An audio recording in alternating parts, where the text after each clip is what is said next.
Independence Lecture. Distinguished guest, as he approaches the lectern, I would request that you give him another resounding round of applause.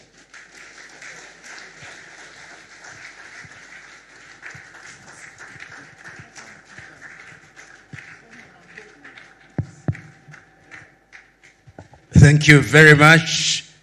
Let me do what Nigerians do best by saying that I stand on the protocols already established. I think it is a clever way of ensuring that I do not annoy anybody by forgetting them, and is a very nice way. But it would be remiss on me if I did not recognize the chairman of Island Club who invited me to this occasion. Honorable Chairman, accept my gratitude. It is also proper and fitting that I recognize your dear wife, and equally proper and fitting that I recognize our chief host, who is the governor of the state of Lagos, and to recognize the former chairpersons, the trustees, and the distinguished members who are here present, as well as the distinguished discussants. Permit me to congratulate the Federal Republic of Nigeria on the occasion of her 65th birthday since she regained her independence from the British colonizers. It is a day that is worthy of reflection, and it is not lost on me that I've been asked to talk about Africa and Nigeria in that context. I speak at a time when it can be said that the continent of Africa is going through a midlife crisis. It is a midlife crisis that is punctuated by the dissatisfaction of young Africans. Young Africans who believe that the promises that were made by the founding fathers and founding mothers have not been fulfilled. It is a demonstration of the fact that there is a lot of work to be done. But it is on an occasion such as this that is also incumbent upon us to remember by a dint of history that the post-colonial African state, as we know them today, were designed to fail. In fact, it is true that the erstwhile colonizers, whether they are sitting in London, England, or in Paris, in France, or in Madrid, in Spain, or in Lisbon, in Portugal, or in Brussels, in Belgium, they are waiting for the African countries to collapse, that they may write the obituary. The fact that we are here and celebrating 65 years since we regained our independence is a demonstration that we have refused to fulfill the prophecies of the colonizer turned neo-colonizer. But yet, it is also important to remind ourselves that the time has come when we can no longer afford the luxury of attributing our failures to colonization. We have had occasion to do many things, and indeed it can be said that we have done many things, But there is a sense in which we continue to punch below our weight. We must also remind ourselves that it is true that we are not the only peoples who are colonized. There are others who are colonized, others who we may describe as our colonial age mates, and for some reason they appear to be doing better than us. So on this occasion we must ask ourselves, what is it that we can do better? And the country that must ask that question more than any other country in the continent of Africa is the Federal Republic of Nigeria. The reason why she must do so is because out of every 5 Africans, 1 is a Nigerian. The reason why she must do so is because over 300 million people live within the territory of Nigeria. And I want to submit to Nigeria that the day you do your census properly, you will discover that you are actually 350 million. I look forward to that day when Nigerians will discover their number in this continent. And let us go down to history. Why are we assembled here? Are we assembled here simply because it is a jamboree at which we pat our backs? Are we assembled here simply to remind ourselves that 82 years ago the Island Club was established? Are we assembled here merely to remind ourselves that 65 years ago Nigeria regained our independence? Or we are assembled here to do all those, but also to ask difficult and uncomfortable questions? You know, when we talk about Africa, we must also and always remind ourselves that the Africa we are talking about is an Africa that is divided into 54 artificial nations. Some say 55. Some even say 56. Some even say more. But we must remember that as this club was being established in 1943, and the chairman has already said that it was the ground upon which courage was incubated, I want all of you who are present here to remember what the men and women who are assembled here were thinking about. In those days, when not every Nigerian could be allowed in these places, in those days, when Africans were considered to be children of a lesser God, in those days, when the British were quick to remind us that we were different because we were Hausa, because we were Fulani, because we were Yoruba, because we are Igbo, because we are Kalabari, and they were sowing the seeds of discord, that even when we regained our independence, we would not last for too long. We must ask ourselves what was going on in their minds. And those of you who are students of history will remember in 1945 in Manchester, in the United Kingdom, when Africans in the continent and those in the diaspora met for the first time and were talking about pan-Africanism, Nigeria was ably represented in that forum by Obafemi Awolowo. And if you remember what he, among others, said during that period, he was reminding us that once we regained our independence in and of itself was not sufficient. Independence was only going to be the beginning. The question is, did we begin well? Are we running well? Is there a promise for all of us? Is there something to celebrate or something to shout home about? These are the questions that must reside in our minds and in our hearts today. Those of you who are assembled here, When I was making my inquiries, I was told that you are some of the shakers and movers of Nigeria.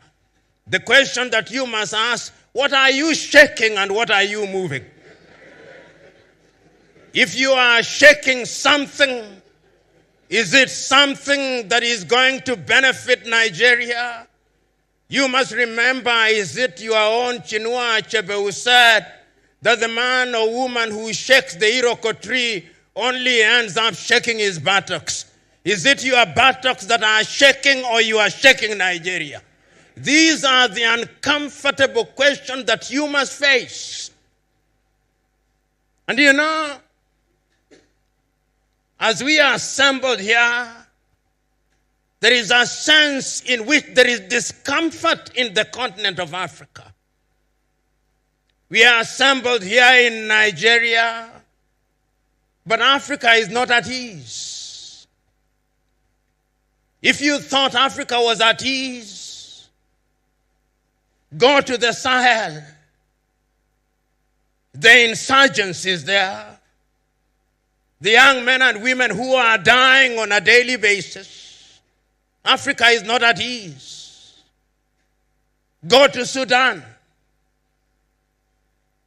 There is war. Over 3.5 million internally displaced persons. Africa is not at ease. Go to Somalia. She's not at ease. Go to Central African Republic. She's not at ease. Go to the eastern part of the Democratic Republic of Congo. She's not at ease. Go to southern Cameroons in Ambazonia. She's not at ease. And even when there is no real war, no real conflict, as I speak to you now, for 4 days and 4 nights in Morocco, young men are in. As I speak to you now, young men and young women are in the streets of Luanda in Angola. As I speak to you now, young men are uncomfortable. Something is happening. Not only here in Nigeria, there are places in northern Nigeria where there are no-go zones. That is the reality. So we may sit in the comfort of Island Club, but this is just but an island. The reality is that it is an island in a sea of sorrow and desperation. The question is, beyond the lamentations, what can we do? We have lamented for too long. We have agonized for too long. Our young men and women are asking, what will we give them? The average age in this assembly, I suspect, is about 55. Our young men and women are not present in this assembly. They'll only watch on television. Where is the baton that we are going to pass over to them? Where is the united country that we are going to pass over to them? What are we doing in our health sector? As a young person, when we read about Nigeria, I read about the University of Ibadan, the University of Nigeria at Nsukka. And I remember those days, people would come from the Arab world to be treated at Ibadan. Today, when a Nigerian with an ability or an African with ability, depending on who colonized you, you run to hospitals in London or Paris or New York or lately Dubai and India. Yet in the intervening period, we have produced doctors in the thousands. Where did we go wrong? Today, as you drive across the continent of Africa, we may talk about the good roads, and I saw some beautiful roads in Akwa Ibom in Uyo. Beautiful. But who constructed them? If it is not Chinese, it is Europeans.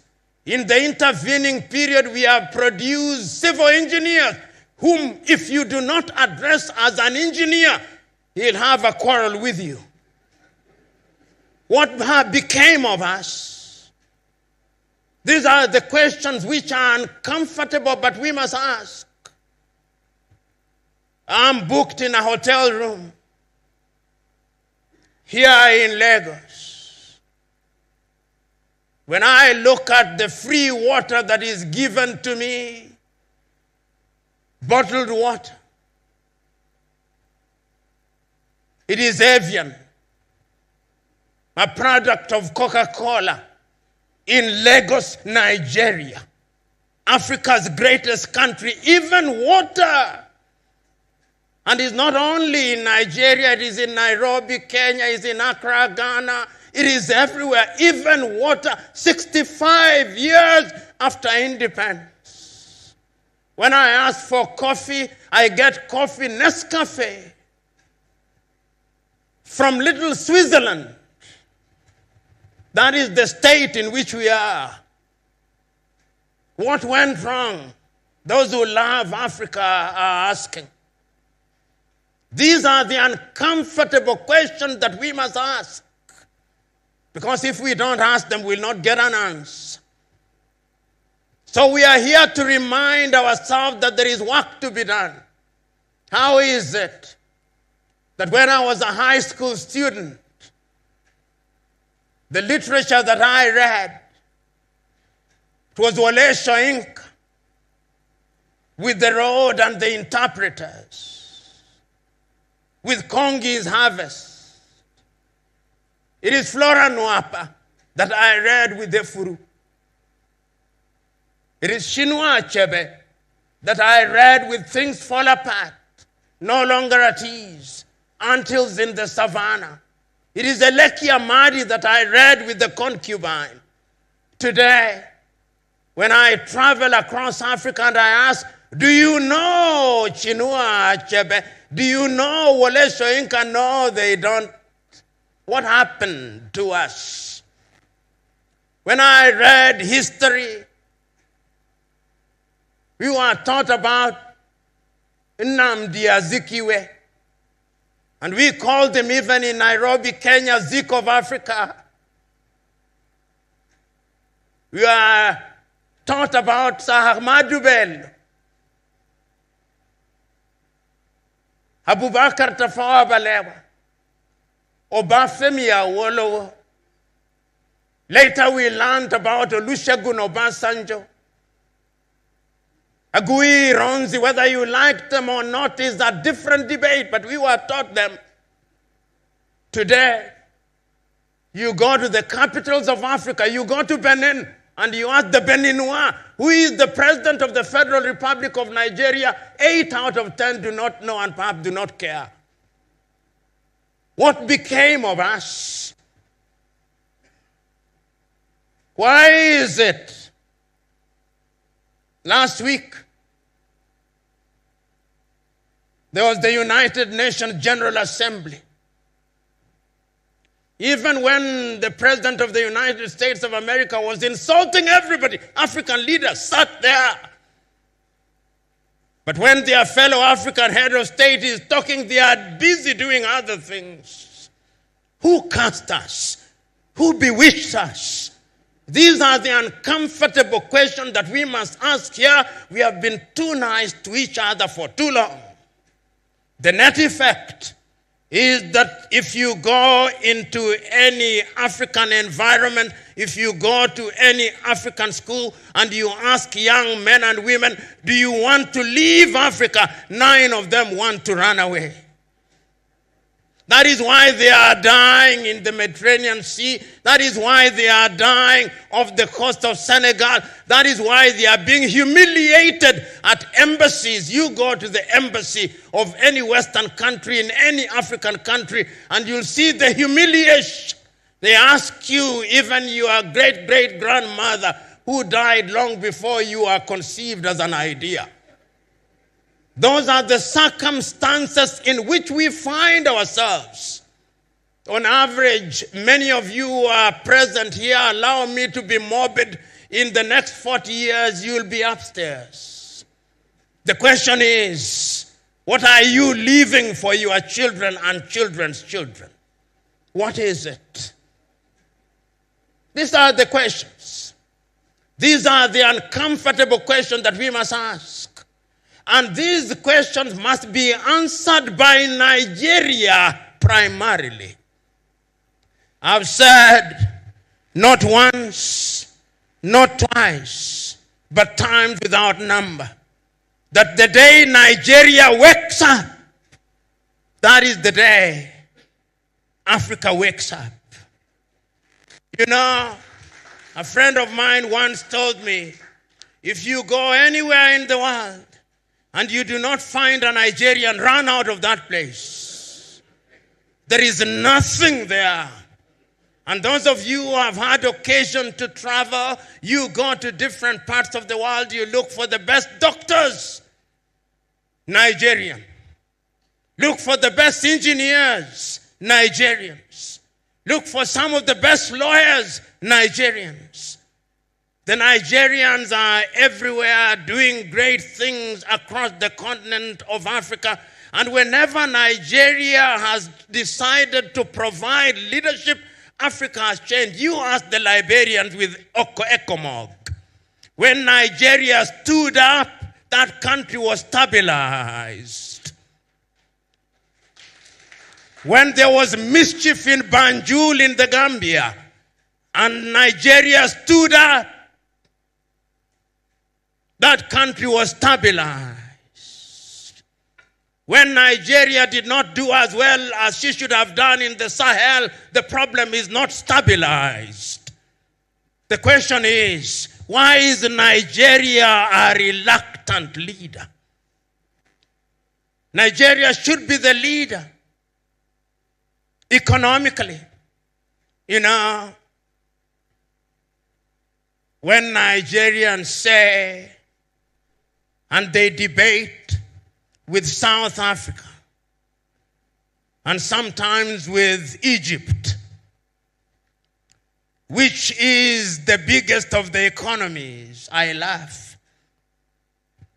I laugh because the economies that they are talking about using the unreliable GDP, but we must use it, is that Nigeria is 500 billion USD GDP with a population of over 200 million. Singapore, which is smaller than Lagos, with a population of 6 million, has a GDP of 564 billion. So the debate between Nigeria and Egypt and South Africa is a debate between two dwarfs as to which one is the taller of them. Even if one is taller than the other, they are still dwarfs. The day that I will celebrate Nigeria is the day Nigeria tells me we are 2 trillion economy. And Nigeria can achieve it. And Nigeria must achieve it. What does Nigeria not have? Is the oil that is produced in Nigeria different from the oil that is produced in Saudi Arabia? Is it different than the oil that is produced in Kuwait, that is produced in Bahrain, that is produced in Qatar? Why must Nigeria not be the leader that has pipelines across the continent of Africa? Why can she not do it? She can. But we have allowed ourselves to be paralyzed by analysis and to be paralyzed by lamentation. It is your own kinsman, Chinua Achebe, who said that adversity is a problem of humanity, but we must never allow ourselves to be the victims or the agents of adversity. We must allow ourselves to be the conquerors of adversity, Chinua said. And I remember so very vividly in 1983 when Chinua Achebe wrote the little book, The Trouble with Nigeria, and he simply said that the problem with Nigeria, and he there said the rest of Africa, is simply and squarely one of leadership. And his leadership at all levels. Many times we think that politics is the only site of leadership. No. Leadership is at all levels. Why can't you, if you've run this beautiful club for 82 years and run it well, why can't that be upscaled and replicated in every other sector of Nigeria? Why? Why is it that in this micro environment, you do not care who is who? In this club, everybody has a sense of esprit de corps, a sense of camaraderie. You do not care from which ethnicity you come from. But when you want to run the club that is Nigeria, you now talk tribe, you now talk religion. Why? These are the uncomfortable questions that you must confront, because if you do not confront them, then Nigeria and Africa will continue to punch below her weight. I'm suggesting to you that the time is now that we must ask ourselves what it is that we can do. We have lamented for too long. Let us now ask ourselves what it is that Nigeria can do in the area of education. You know, many of you who are present in this assembly may be described as upper middle class or the top class. You are the best of the best. You are the crème de la crème of Nigeria.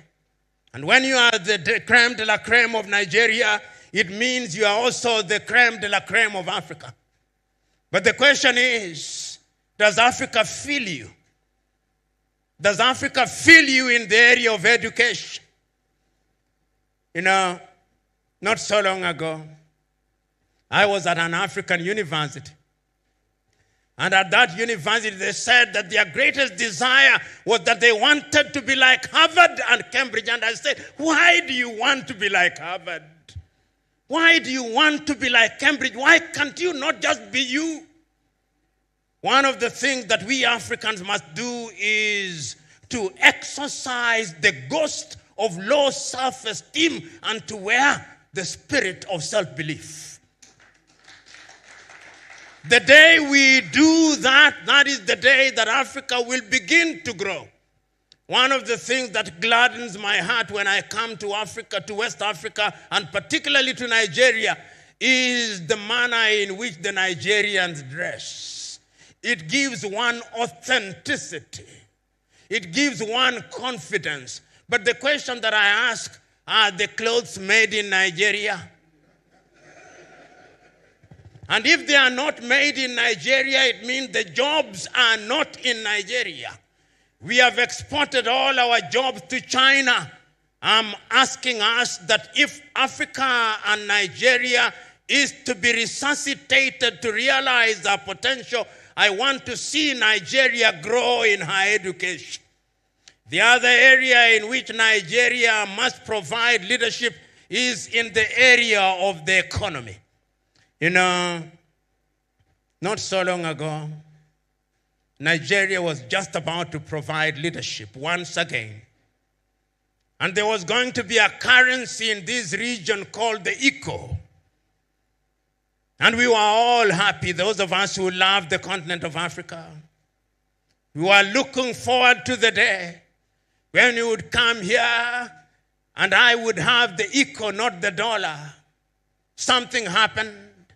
I'm asking you who are shakers and movers. Shake those who are in government. Honorable Governor, Deputy Governor. Ask yourself, 20 years from today, when you are no longer governor and history is written about you, what will they say? What will they say of your watch? What did you deliver? What did your administration deliver? History is harsh. It passes verdict that is without emotion. I'm asking all of us who are present here to ask those uncomfortable questions in the area of the economy. I'm asking those of us who are here to ask in the area of health, Why is it that young Africans are still dying of diseases that were conquered by Europe 100 years ago? What is happening to us? Why is it that when we have COVID, we have to import things from China? What became of our pharmaceutical industries? What became of our research institutes? Why do we pay our academics a pittance, peanuts, while our thieves thrive? Why? These are the questions that we must ask. We are talking at a time when we are talking about the Africa Agenda 2063 and Africa Continental Free Trade Area. What are we going to trade in if we are not manufacturing? A friend of mine, whom I met when I was being brought to this site, a former military general, as we were moving, for some reason he said about electricity, that electricity in Nigeria is epileptic. And it is epileptic indeed. Not only in Nigeria, everywhere. There is not a single place that you travel to Africa in today and you are in a hotel room, within 1 hour electricity has gone. Electricity is not rocket science. But for some reason, we are unable to supply stable electricity. Who cast us? Who bewitched us? That we cannot do what must be done. These are the questions. Ladies and gentlemen, I know it ought to be celebration, but how can I speak the language of a wedding at a funeral? I refuse to do so. And I'll not speak for too long either, because the issues that I'm raising are known. They are known because they have been spoken about. They are known because your former leaders have spoken about them. If you look at the writings of your former presidents, the statements of your politicians, the writings of Olusegun Obasanjo in his book, My Watch, he says, among other things, that potential is nothing if it is not realized. I look at the early statements of Sir Ahmadu Bello, the early statements of Obafemi Awolowo, the early statements of MKO Abiola, the early statements of the two Ojukus, the father and the son. And I ask myself, what can we do now? And I know what we can do. The first thing that we must do today to commemorate the 65 years since Nigeria regained independence is for Nigeria and Nigerians to make a solemn resolve that is no longer business as usual. That from today on, Nigeria is going to provide leadership. That she's going to provide leadership in the economic arena. That we are going to hear more Nigerians talk about the Africa Continental Free Trade Area. That we are going to hear Nigerians talking about the diversification of the economy. That we are going to hear Nigeria talk about agriculture. That we are going to hear Nigeria saying that we are no longer going to import our chicken from Brazil. That we are no longer going to import our rice from Pakistan. That we are no longer going to have on our tables anything called English tea. That we are no longer going to have Nescafe on our table. That we are no longer going to import palm oil from Malaysia, that we are going to diversify our economy, that we are going to revive our leather industry, that we are going to revive our industry so that we can create jobs here, that Nigeria is going to be open space for the rest of Africa, that Nigeria is not going to ask for visas, that Nigeria is not going to ask me for a landing pass when I come to Nigeria. How can the mother country ask me for a landing pass? that Nigeria is not going to ask me for visas when I come here. This is our Mecca, so to speak, and we should be able to come here without any hindrance whatsoever. Nigeria must do that if the continent of Africa is to realize our potential. And I'm suggesting that you must also open up your education. Our young men and women who are going to study in Europe and America, if there were no ASU strikes, we would be coming to Ibadan. We would be coming to Nsukka. We would be coming to the Lagos School of Business. We have enough intellectuals to make us come here, and you can make the money through education. I'm suggesting that you can do that. I'm also suggesting that your airline must now be revived. Nigeria cannot be a country without an airline. How can it be? It can be done. There are many Nigerians. When I see Air Peace, when I see Air Ibom, I know that it can be done. This is the time for it to be done. Ladies and gentlemen, I wish not to speak for too long. Let me now move toward the conclusion, because conclude I must. We are at a difficult time in Africa, and that time can only be resolved if we make a solemn resolve. Today, we must remember the words of those who are in the forefront of leadership. Today, I remember the words of a great South African, a man who you must know, Pixley Kaisa Kaseme. Speaking in the year 1906, he said that Africa must be regenerated. And I'm suggesting that it is Nigeria that must be in the forefront of the regeneration of Africa. I'm also hearing it being said in 1957, on the 6th day of March 1957, the Osagie for Kwame Nkrumah said that the independence of Ghana meant nothing. Today I'm saying that the new liberation of Africa will only happen if Nigeria is in the forefront. I'm urging you, you movers and shakers, go out there and move and shake the political leadership so that they are able to do that which is good and right. You have the ability, because if you don't do it, history will judge you harshly. Lastly, I want to conclude with these words of James M. Kwejiragri of Ghana, who said that we are eagles, but we have been fed on chicken feed for too long. Let us today abandon chicken feed. Let us become eagles that we may fly. We are lions who have had the taste for rats for too long. The time is now that we must reacquire the taste for antelopes. Only then will our lionhood be manifest. And I conclude with these words of Wole Soyinka, that a tiger does not shout about its tigritude. You follow the path of a tiger and you see a duiker dead, and you know that some tigritude has emanated from there. So go out there and be what you must, lions. Go out there and be what you must, tigers.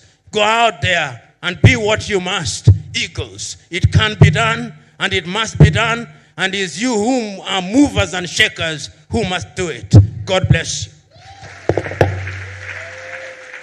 Distinguished guests, ladies and gentlemen, a round of applause for our guest lecturer, Professor Patrick Lumumba.